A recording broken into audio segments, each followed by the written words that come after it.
Must have some nice shoes. Over here, kill me. Stop. Sorry. I get you. Dude, I don't have Oh my god. Oh my god. That was cool. Holy shit. Good start. Good start.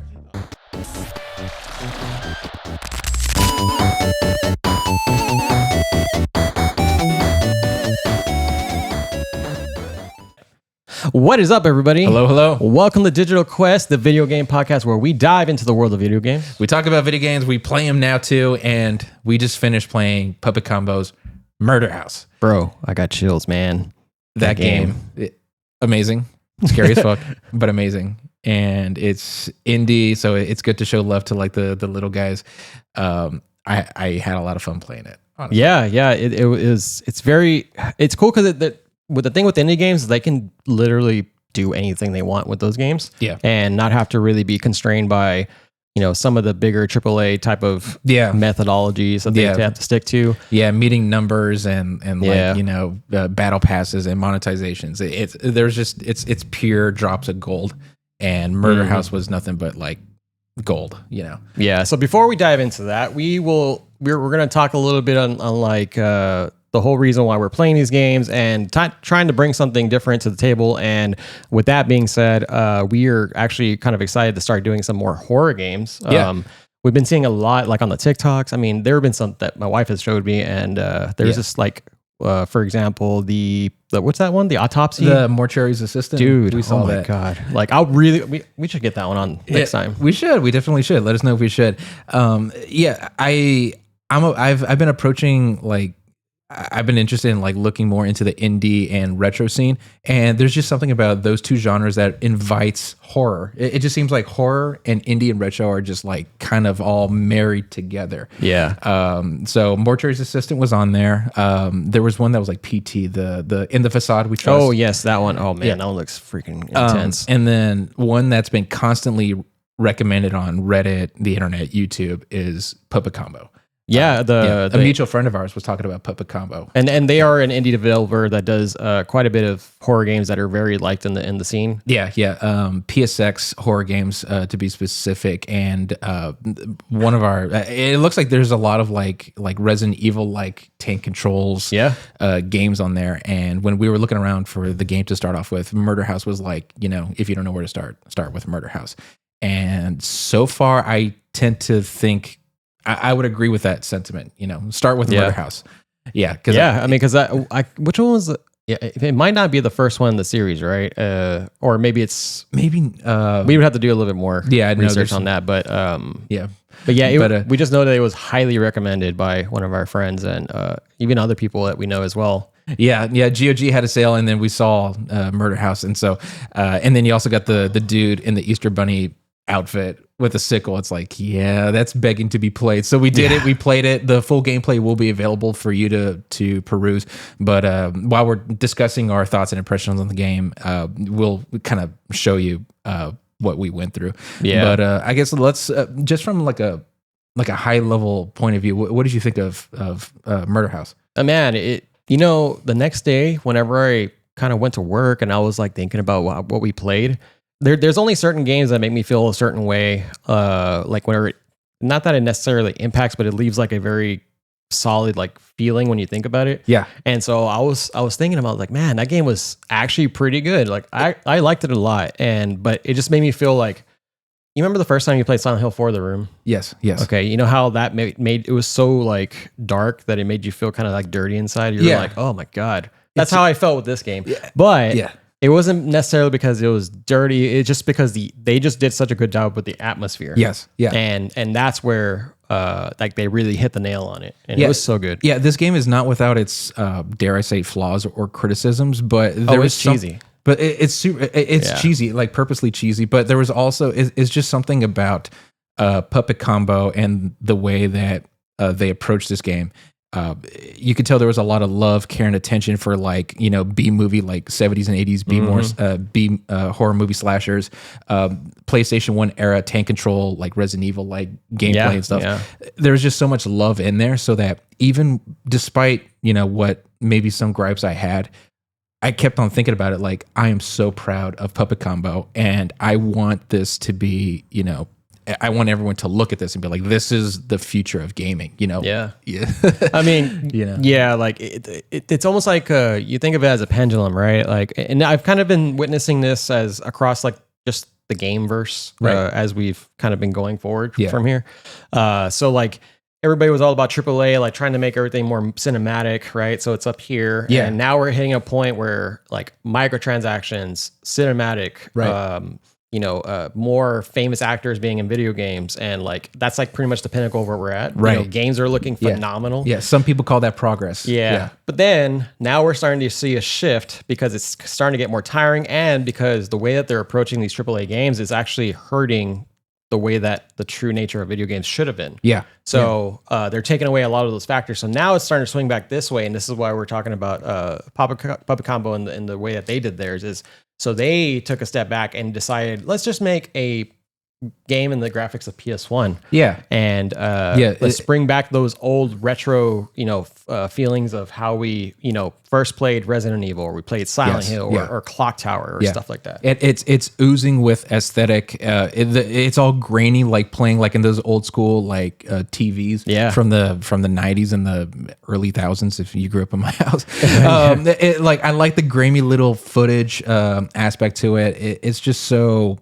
It oozes nostalgia, and it makes me feel like I just popped this into my PS1 and I'm playing it. So Yeah. it's not showy, it's not bombastic, no battle passes, no cosmetics, no famous actors. It's pure experience. And just right off the bat, congrats to you, Puppet Combo, and thank you for Yeah. making this. Yeah, it's a great job, man. Yeah. Or great job, guys. Yeah, guys and gals, He, she. whatever y'all's team's made out of.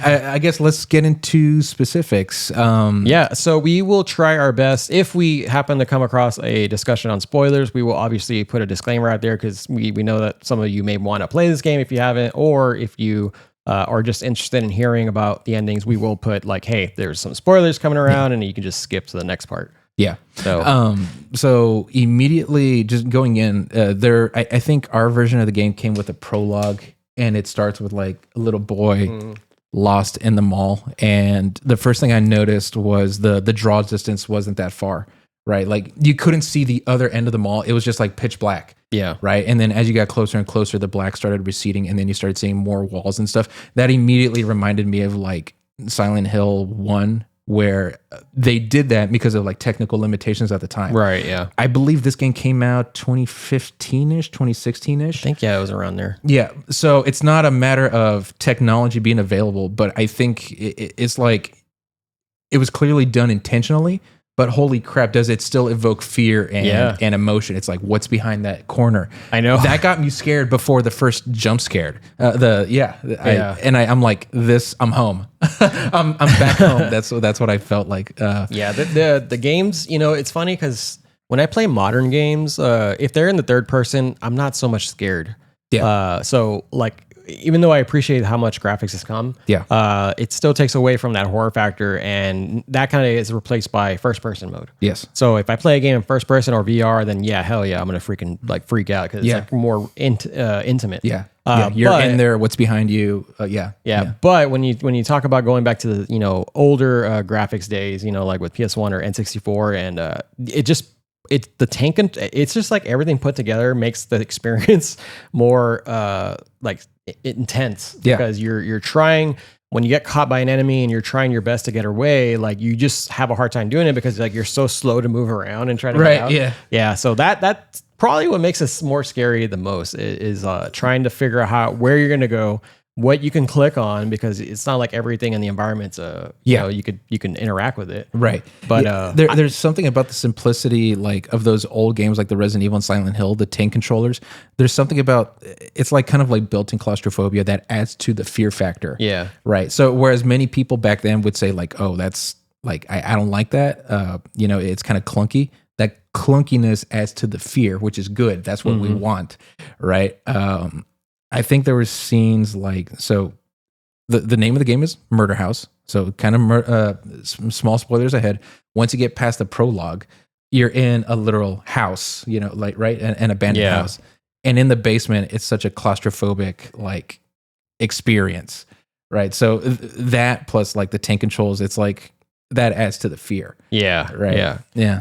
So So the approach that they took, every time, I think I mentioned this during the video too, is when we were playing it made me feel like this was if you can imagine Halloween in a video game. Yes. This was exactly what it turned out to be. And you mentioned Texas Chainsaw Massacre. Yeah, it reminded me of Texas Chainsaw Massacre. I thought maybe House of a Thousand Corpses. Oh yeah. We had like if you watch the full gameplay, we were thinking, so is this more of like a very scary but realistic scenario like House of a Thousand Corpses, or is it like more on the mystical side of things like It or paranormal side of things? And it was interesting. I will say that it was.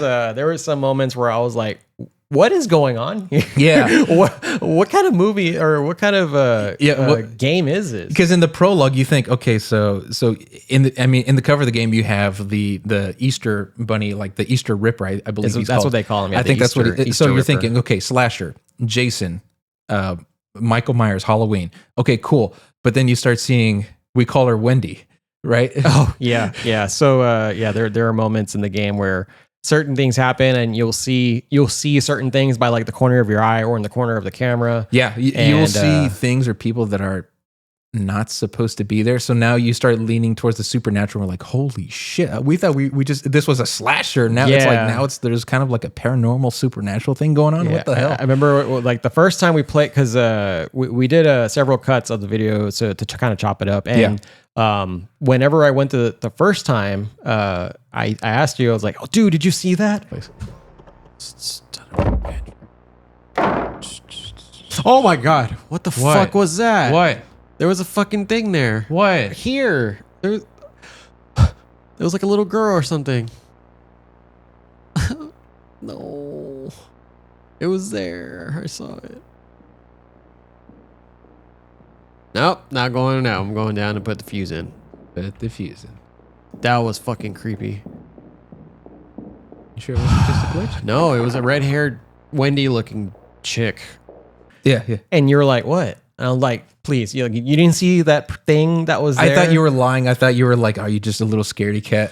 No, and I was like, bro, I know what I saw. Yeah. We had a little snafu with the save. Apparently, there's a chance it'll happen. Like you save the game, and then you leave the game, and if you try to reload it, it kind of crashes the whole thing unless you delete the save. Yeah, there was a lot of weird complications. We'll talk. We'll talk about that. So we had to kind of redo things. So yeah. At that part that's coming up, like he mentioned seeing a girl like with red hair, and I'm like, you're so full of shit. This is just a slasher movie. There's no supernatural girl out to get us. There was. Yeah, we played it the second go around to catch up where the save file messed up, and then I was like, pay attention. No. I'm gonna shit myself. Holy shit! See that shit? Holy shit! You were right. And that shit still got me. It was a red-haired girl. Oh my God, Wendy, what are you doing here?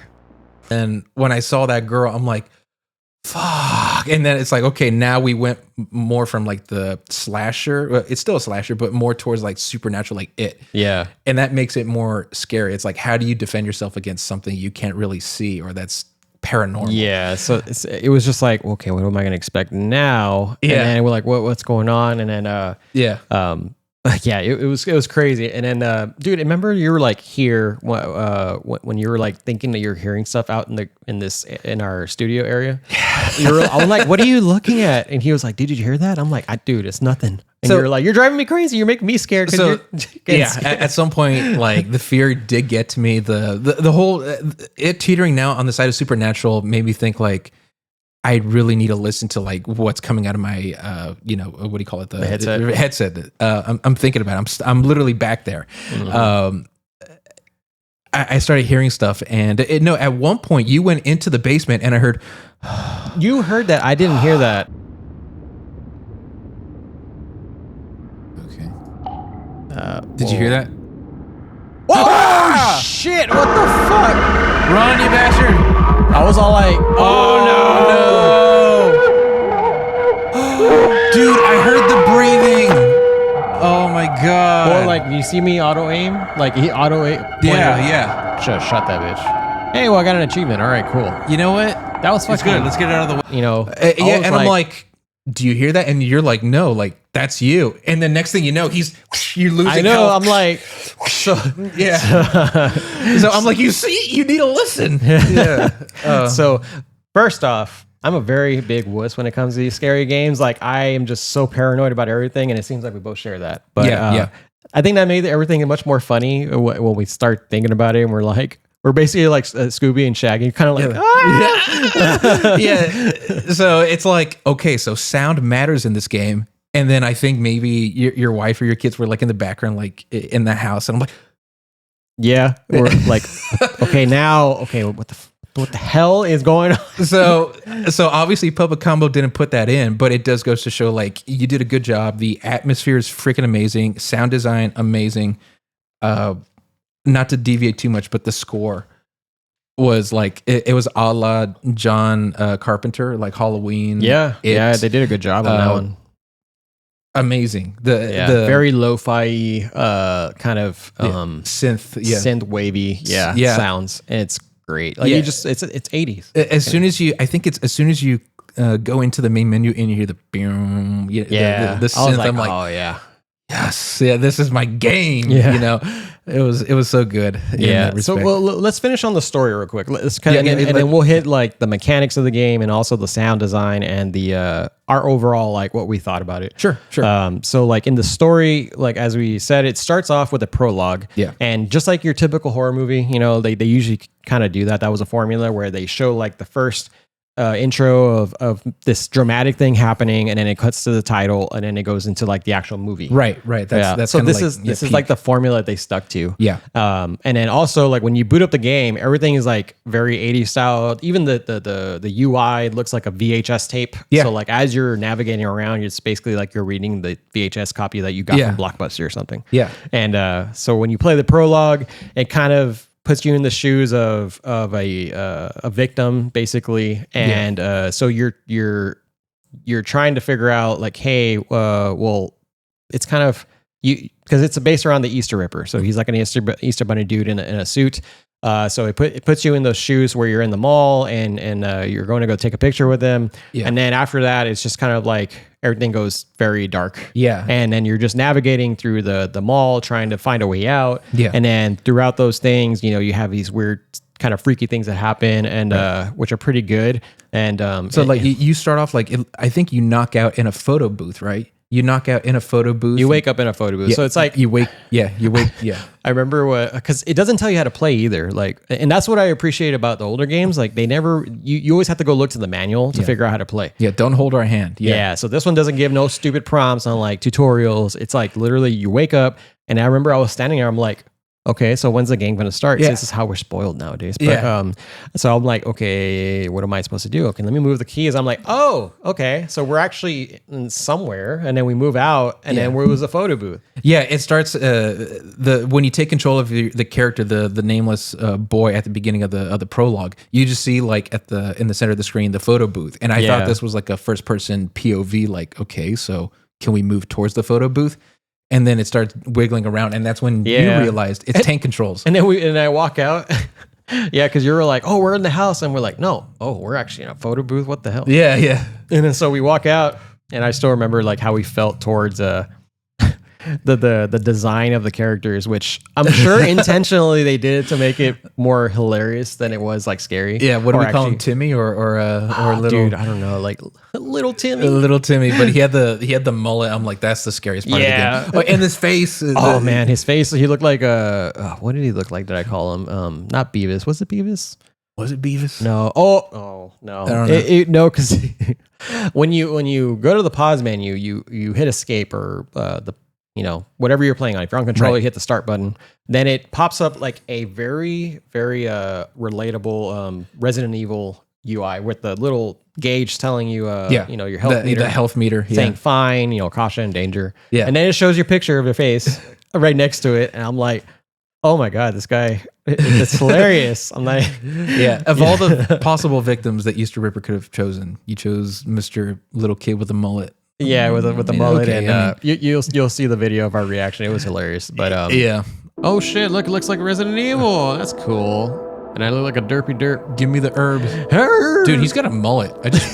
But yeah, so then you just kind of go through the prologue, and then just basically the whole thing is to escape the mall, trying to get out. Yeah. And you're then, alone in the mall. Yeah. Yeah. You're completely alone. Yeah. and then obviously when you get to the end, that's where kind of like a typical movie, it goes into the main scene, the main game. But there is a very speaking of us being wusses, there was that the first time we played that part. I'm not gonna say where it's at, but when we first played it, dude, it scared the freaking living crap out of me. Is it? It was that moment when we're like nearing the end. Okay, gotcha, So that one, it was hilarious. So we'll see it in the video as well. You'll see it in the video. It's God, like just listening it over and over, I'm like, who was that? Who screamed like that? Yeah, I was like, no, was it's that me or is just that you? during that part there was. We sure we don't want to talk about it? We'll probably stitch it in. But Yeah. Okay. Well, we could talk about it. I mean, So we give spoilers. So we said Yeah. spoilers. If So you want to skip this particular scene, just go to the next marker. But So there's a part where you actually run into the titular Easter Ripper, and he's following you around, and it kind of evokes the sense of like Resident Evil 3 Nemesis, where there's this thing kind of stalking you in this confined area. Eventually you find yourself like, so you're being hunted by this Easter Ripper guy. Yeah. You go into this, I think it's like a janitor's office, right? yeah, it's the janitor's office. Yeah. And the janitor is voiced by Jacksepticeye. So that's Oh cool. yeah. I forgot about that. I was like, So that was pretty cool. So he steps out and you're like, oh, Mr. Sir, help. You know, the Easter Ripper's coming. Like, oh, okay. Well, someone's following me. Like, oh, okay. So he goes out to investigate. From the sound design, you know, he's a goner. He's dead. The lights go out, right? And then it's like, you have to hide. So we find this nearby desk. We get under the desk, and then you hear like, footsteps. and it sounds like he's wearing like very fancy shoes, and he's in a bunny costume, and it sounds like he's wearing like like really fancy shoes. And I'm like, man, this dude has some freaking nice shoes. And And you hear the door like, Yeah. So it's like, oh no, he's in the room. And then what happened? yeah. But we'll let the next scene explain. Must have some nice shoes. Over here, kill me. Stop. Sorry. I get you. I don't. Oh my god. Oh my god. That was cool. Holy shit! Good start. Yeah. So then, all you just hear is just us screaming it, and it goes. It was hilarious. It was. I was like, oh my god, that got to me. Like I generally do not like jump scares in games. I think I tend to think they're like, it's cheap. It's a cheap way to like scare you. Yeah. But here there was something. It was tasteful. It was tasteful. It was good. It was a really good. Even though it's kind of predictable, but like at the same time, it kind of wasn't. I'm like, what's gonna happen? Yeah. So that was really good. But the thing that also got to me, that really for me, it set the tone for the whole game was you realize you're in the mall, you're by yourself, and you leave, I think, the food court, and then you go into the mall proper, and then you see like a silhouette. Oh yeah, into dude, the that wall. was crazy. Yeah, I was like, oh my god, did you see? We saw that, right? Like, Like we saw that. You saw that, and that creeped me the fuck out. And then Yeah. the sound design, I think it was like, It just kind of gradually gets louder and louder and louder. Yeah, again, puppet combo, my guy. I'm like, what's going on? Oh my god, I don't want to go anywhere. I'm just gonna stand right here. But Yeah, it really it rocked me to my core, and being a kid alone in a mall, I've been there. I've been in that position, and it was like at that time the scariest thing you can imagine. you've been locked inside of a mall. Not locked in, but I have been left almost alone in a closing mall, and I didn't know where my parents were. Probably a story for another day, but that kind of took me back there, and I'm like, this is freaky. You got a guy in a costume, like I don't like clowns, so that was kind of like, it's kind of close enough. Yeah. And you just took a photo with the guy, and it's creepy as hell. And now you see the silhouette that looks like the Easter Bunny, just like it's stalking you. I'm like, oh no. Yeah. Yeah, that was good. Any impressions from the prologue? I liked it. There was a couple of areas where like the sound design was a little bit too much, where it was just like in your ear, like just trying to blast your eardrum. The boiler room. The boiler room, it was like, I'm like, oh my God. It's just like even the ringing. room outside the boiler room, the little hallway, it's like, oh God. It's like you remember on Dumb and Dumber, whenever is it Harry, right? Harry or Lloyd? I believe Lloyd. so. Yeah. Lloyd is a Jim Carrey, right? I believe so. I need to double check. Oh. No. All right. Okay. Oh, We're gonna pause for a minute because it looks like the video stopped. The Oh my Easter God. Ripper got the freaking God camera. damn it. All right, and we are back. We're back. Jesus Christ. Yeah, the Easter Ripper's gone for now. He's gone and gone haywire on our freaking camera. Yeah. Yeah. So noise design was great, except for like maybe the boiler room. I literally got nauseous in that one point. And I'm like, Yeah, the audio was just like so overbearingly it just like hitting you straight in the eardrums, yeah. piercing it. Yeah, but other than that, it was pretty good, especially in that part where you finally realize you're being stalked, and then the music kind of, I guess, crescendos. Yeah, it goes lower. But so yeah, there's a massive jump scare. He's in the room, and our reaction, and so then little Timmy doesn't make it. So that's the end of the prologue. We finally have our first victim. Like most horror movies, that's how they start. And then now we are taken to the titular murder house, where you there's a team of reporters obviously being there so they could do some coverage on that, because it's the I forgot what the real killer's name was, but they basically Smith something last name Smith. I thought he was a Hispanic dude. I don't know, like Alvarez. I don't know, but we gotta double check on that. But we'll double check. Yeah, so they're there to get some coverage on the house, just so they can present it to their news station. Yeah. And you play the intern, which they obviously, this is back in the 80s or I think the 80s. So the person who's running the show, he's a very he's a dick. We called him Ron Jeremy. Ron Jeremy, yeah. I don't know. There was just stupid face. He said some things where it's like, hey, if you wanna get up in the industry, I'm like, okay. Weinstein. Yeah, I'm like, oh my God. Yeah. So we called him Ron Jeremy, and then you got the lady reporter who looks like Beavis. That's Beavis. That's Beavis. That's the Beavis character. Yeah. That's the scariest face in the entire game. Yeah. And then you have some other people who are there. Obviously, just Tom. Then you got Tom helping out, and then so they basically have you go try to find a way into the house, and then once you get in the house, because they want to get in, everything's locked on the outside. Yeah. So you find the way to unlock the house, get them inside, and then they start posting up for the coverage, and then you start exploring the house a little bit more, and it's almost like Resident Evil. Like you have to do a lot of backtracking, so you explore, backtrack to find all the items that you need. Before things start to kind of crescendo, it's like, oh, there's actually more afoot. And I think, correct me if I'm wrong, so I think several years have passed, and I think the killer has been executed, right? And so now they're talking about like his spirit still haunting this place, right? And then also the spirits of the victim. So there's like they're really trying to push to you like a paranormal angle. Mm-hmm. And at first I didn't buy it until we saw Wendy. That was crazy. And then so after that, then you start kind of you start witnessing these like weird things happening where certain objects that you see running around, and obviously there's until you get to the point where the whole Easter Ripper comes out, and then he starts causing mayhem inside of the house. And then from there it just turns into like this okay, well now I need to survive and figure out what I can do to survive, and you start exploring the house even more further. So this game at this point, it kind of does it looks like it gets some ideas from at least two different franchises. You got Resident Evil, the closet room underneath the staircase has a notepad, and then you got to pick up pencils to save your game. So instead of ink ribbons, it's pencils. Instead of typewriters and ink ribbons, you got notepad and pencil, which I thought was cool. Like there was parts where I legitimately got scared. I'm like, Mike, save the game. They're giving you too much to handle. Save the game. They're giving you too many objects. Save the game. So that was cool, and it adds to the fear factor. It's like, hey, if you die, you don't want to go all the way back, right? So it adds to the fear. I like that. But then the next thing was kind of reminded me of Slender, the 8 pages.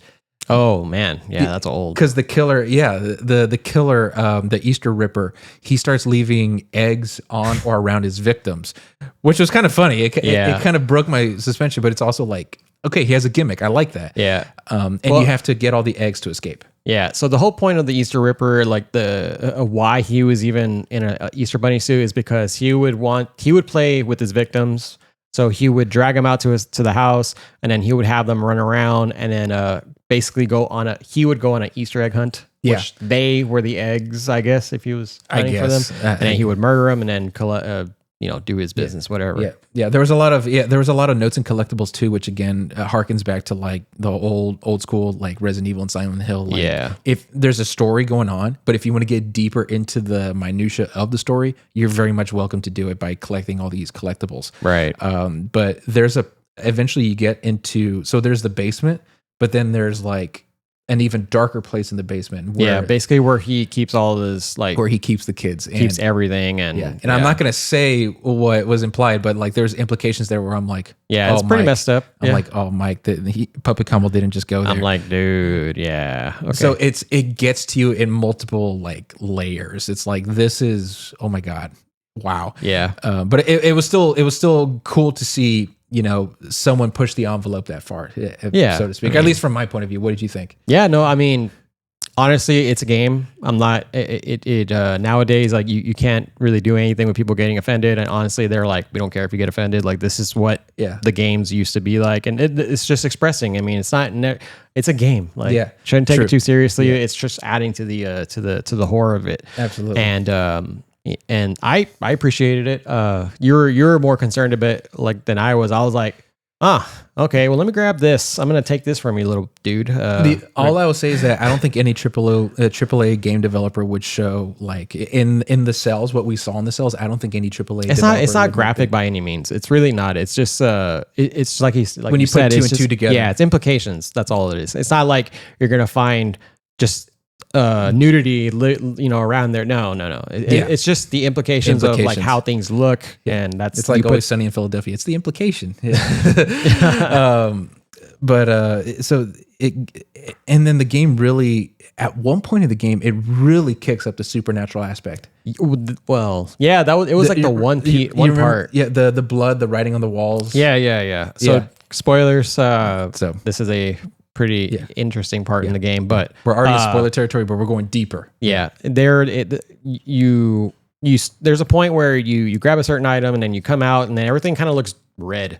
It's like weird, and then this like ominous music happens, and you can't open the doors too. Right, you can't, because you were like, "Hey, go save the game." Save the game. And I tried to open the door, and it's like it feels like somebody's holding the door. I'm like, you couldn't go back to the basement. Someone holding the door. You couldn't leave the house. Yeah. It looks like someone's holding the door. So the only way to go is upstairs. And so once you go upstairs, like this weird thing happened where you see like a spider on the wall, and it's like the entrance to the staircase is just like blocked off by like Silent Hill style, like a metal grate. Yeah. And then that thing starts crawling towards you. And I'm like, oh my God, what do I do? Yeah. What do I do?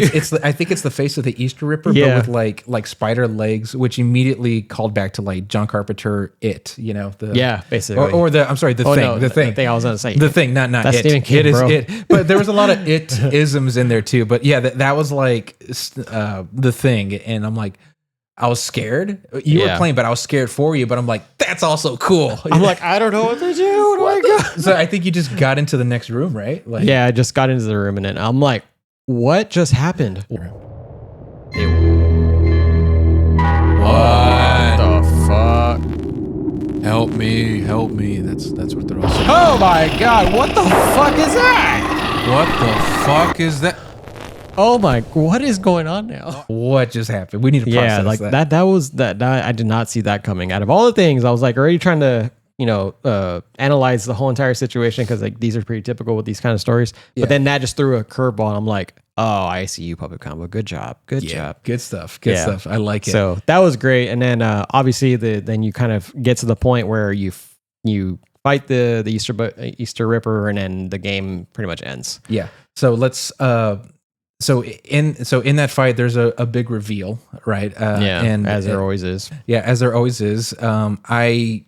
I kind of have to go into spoilers in this one. This is where I'm like, okay, I started criticizing the story a bit more. It was in the end, it was Tom, right? That's right.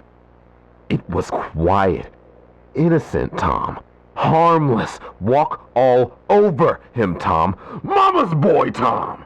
Who we haven't really talked much about. Right, because he was kind of missing in action for a portion of the game. You're like, wait, where the hell is Tom? Like, where's he at? I'm like, oh. Like, we kind of saw it. I mean, like, it's also, we kind of saw it coming. Was it Ron Jeremy? He dies. You see him die. Okay, cool. What's her face? Beavis, she dies. You see her die. Okay, cool. Tom, he's just there in the basement, kind of like a la Blair Witch, right? Just kind of like hanging out. I'm like, just hanging there in the darkness. I'm like, okay, so the Easter Ripper spared you or hasn't killed you yet? Okay, that's a little sus. And then when you see the footage of, so when you get to his Easter egg, Tom's Easter egg, because you're supposed to think he's a victim, you don't see him die. So it's like, something's up here. So then when they showed that, I'm like, that makes, I kind of saw it coming. And then, so what was cool was that there's a boss fight. I was not expecting a boss fight. Yeah. And so the game gives you all these weapons, and I think you use basically all of them, right? There was like a shotgun. A shotgun, pistol, and then you get like a pipe, or was it something like to smack people with? So a little bug I noticed, this kind of goes into mechanics, but a little bug I noticed, like, so you took him out, right? And then I guess you were just kind of like messing around with like the aiming. Yeah. But the aim would still like the auto aim. It would auto aim to the corpse of the killer, and you're like, no, look it. He's not dead. Resident Evil style, that usually tells you that the zombie is not dead. That tells you it's not or the dead. enemy. So that kind of foreshadowed, like, again, we're still in spoiler territory. It's like, okay, you didn't really kill him. He's just knocked out. And then when you try to escape the residence, for good, guess what? He's back up and all bloody. Like, oh, I can't die. Yeah. And then something just paranormal happens. And then I'm like, oh, okay. All right. Yeah. All of his victims come to life out of nowhere. Yeah. And then they kill him. There's a flash of light. And then like the credits roll. The flash of light was so stupid. I was like, what? Is there a spaceship going to come out of nowhere? At that point, I'm like, okay, so that's it? I know. We're like, that can't be it. That's kind of abrupt. Yeah. That's the credits were rolling, and I'm like, that can't be it. And then, so then once you wait to the post-credit scene, like Marvel style, then you find out the person says, Cut. Brilliant. The fuck? Congratulations, guys. That's a wrap. And I'm like, you're telling me the whole thing was a movie. This whole thing was a goddamn movie. What was that? It was like a cop out, right? It was like Monty Python, right? It was just kind of like the whole thing, everything you just saw was a movie. Yeah. That's it. I'm like, oh my God. I'm not gonna lie. Part of me was kind of upset. I was laughing, but I was also like, really? I know, kind of. Really? Like, I want to know like the mysticism. How did the kids resurrect? All that stuff. Yeah. And then the game kind of does like a kind of a farewell like parade. It's like go around the house. You're not being chased anymore. And then you got all these the crew who made the movie, which was cool. What the? Okay. All right. It's a disco. So then you kind of just, it's really nothing you can do there. Like you're looking for your car key so you can get out of there. So not to get too deep into it, we're going to, you go around the house, go to all the areas that you've already explored. And then eventually you find your keys. And then there are some like little funny spooks that they try to throw in there. They're really not like scary. They're just more like, here's some more jump scares just before you go. Yeah. Dun. Oh, God, look at that face, dude. God, what's with the Conan O'Brien hair? Yeah. What's with that hair? God. It looks like a Mandalorian helmet. Oh, my God. Sorry, puppet combo. You did a great job. Better than us. But then you get out of there, and then as your typical movie fashion, when you're driving away, there's an ending where it shows like the Easter Ripper in the trunk, and then there you go, and you're like, okay. It kind of it brings up, because we had different views on it, where I was like, so does that mean that she was the Ripper, or does that mean that the Ripper is inside the car? I saw two schools of thought. So the actor who plays Tommy, the guy who is Tom in the movie, he was an actor that was brought in last second, because the original actor who was supposed to play the Easter Ripper, I think he goes missing. Oh, so the Easter Ripper he's bloody, who's in the trunk in the final cutscene, we believe that is the original actor. Now the question is he there to kill you, or are you the killer and that's like your costume? Right. Yeah, that's what I was thinking. But I mean, that's up to your interpretation. So we'll leave it up to you. Peppa Combo, if you're listening to this, tell us what was the meaning behind that, or not if you don't want to if you want to keep it up to interpretation. But I thought originally it's like you were the killer the whole time. Like that would have been pretty kind of interesting. I would have been like, I'll stick with that. That's mine. Yeah. But it also did kind of remind me like House of a Thousand Corpses, where the killer was in the backseat. It's just like But that was the story. So the story, we kind of went pretty in depth with it. So we apologize if there was a lot of spoilers in there. But going into the other areas, so like the mechanics, right? We try not to take too much time on these, but the mechanics were very reminiscent of Resident Evil. It's like that was the true angle of where they were trying to come from, or even Silent Hill and stuff like that. Tanky. And so it gets pretty annoying whenever you're not playing with a controller, because you could play with a controller, but we were playing with mouse and keyboard. So when you're going around, and then especially those moments where you get you have to run away, or you get caught by, or the killer comes out, then you're like there's no like auto turn back, I don't think, and then so you're trying to like slowly in that part in the basement where he literally ambushes you. I think you like, given the camera angle, it was difficult to escape him, because like, where are you going, and then by the time you kind of figured it out, you died. So that is one thing that we left out. This is part of the mechanics. Mechanics, controls. So the killer is actually like a nemesis style of character, but with he's had some randomization. Yeah, it's randomization. Yeah. So some were scripted, but some were random. Yeah. So there were some scripted moments, but if you're roaming around the house for too long, and then he's gonna end up coming out sooner or later, and then you have to find a place to hide. Yeah. And so those parts are pretty cool, because it's like it's so abrupt when it happens. God damn it! No, not yet. So he's a oh my god! Oh, okay. So so his swing is actually. Oh god! This fucking controls. Yeah. And man, those got me like quite a bit. That's cool. That's what I love about that's what I like about that game. He doesn't have to be there to be scary, because you can open a cabinet and then your player will be like, I can hide here. Like, whoa, why would I need to hide? So because you're being hunted. Interesting in that, but those are the mechanics. I mean, there's not really much more to say on that. I mean, everything's interactable for the most part. The washing machine. Oh my god. Yeah, well, that was a bug, dude. Like, so the washing machine, there was this part where like a washing machine turned on because you had to turn the power in the house, and it was like rumbling. Obviously, it's very clear you need to get an object in this washing machine. Yeah, but there were so many bugs in the game to where like we went to a certain area in the basement where the washing machine was, and then when we came back, it was actually in the wall. I'm like, okay. And then we kept on trying to do things to despawn it and respawn it. It just wouldn't work until we kind of skipped ahead, got a different item. We went back down, and then it kind of clipped back in. Yeah, but it was still floating. Because we couldn't even tap into it at one point because it was so in the wall, and we couldn't even see it anymore. I'm like, we need to get in there. So what are we going to do? This was after we had the corrupted save, so I don't know if it's us, but it kind of begged the question, like, so did we do that? Or, shit, I think I need a wrench, Wendy Casterburger. Okay. Whoa.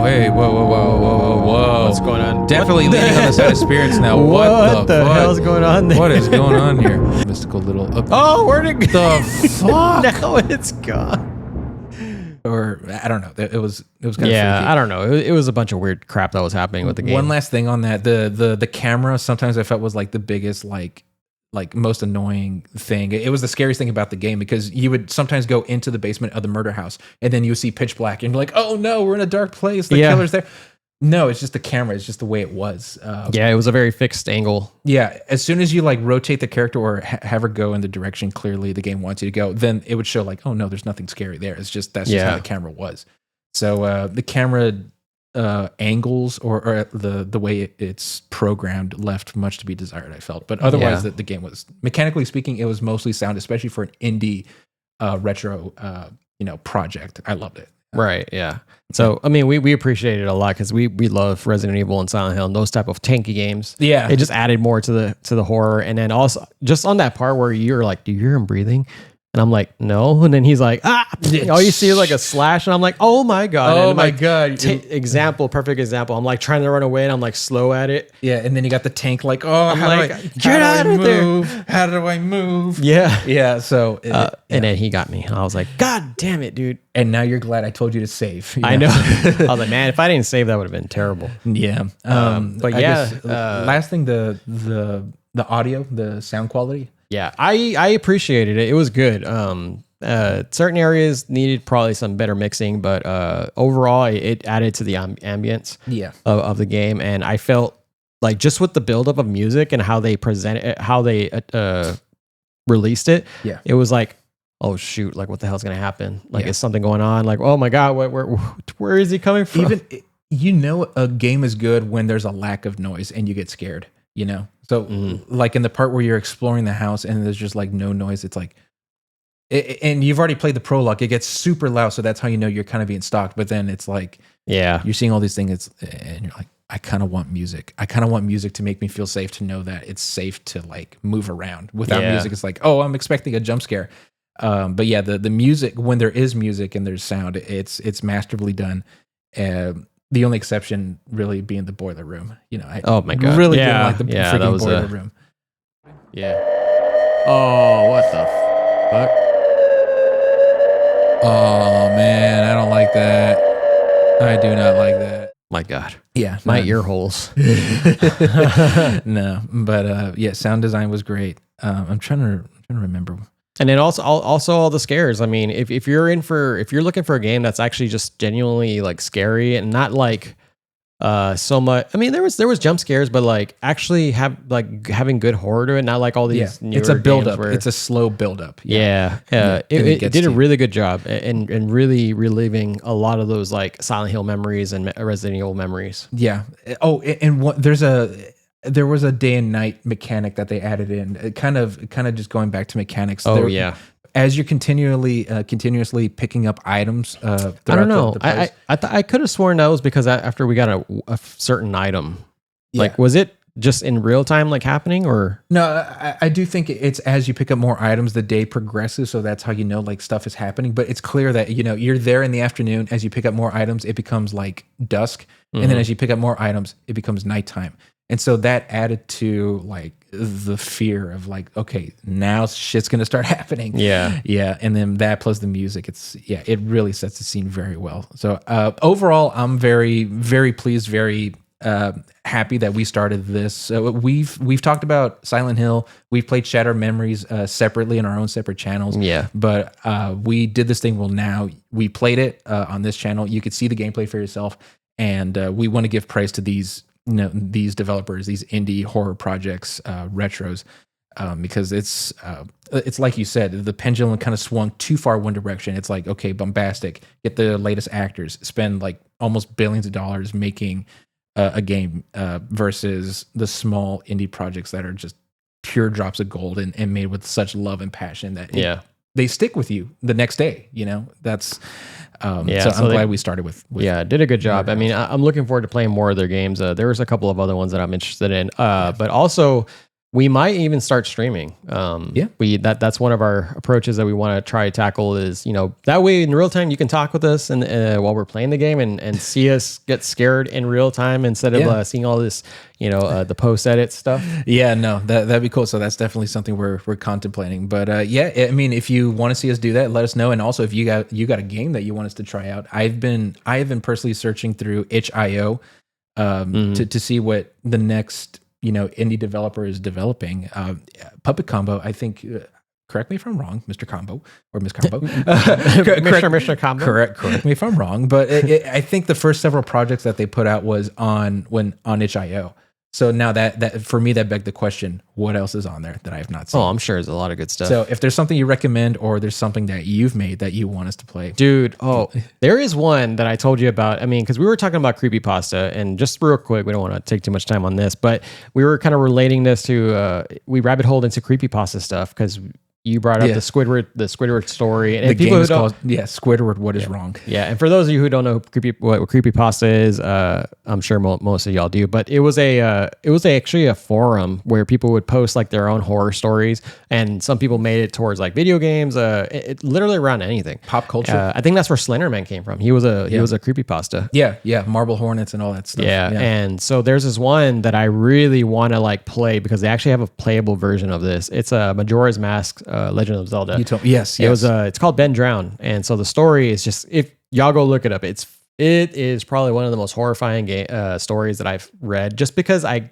guess it's because I'm a really big fan of Majora. Yeah. And even Majora now, like if you just play the normal game, it's still pretty creepy. Yeah. And the way that they turned it and they lean into it. Yeah. And I just know gives you're a me big chills. Sonic fan, and I saw that. We Sonic saw EXE. trailers, but I saw for a fact that there were multiple Sonic horror indie games. So maybe that's something we could play. And again, like, let us know what you think, and then we'll be sure to try it out. Yeah. But thanks y'all for watching this one, and we hope you liked it. But yeah, just leave us some comments and let us know what y'all thought about it. But we will see you on the next one. Bye-bye.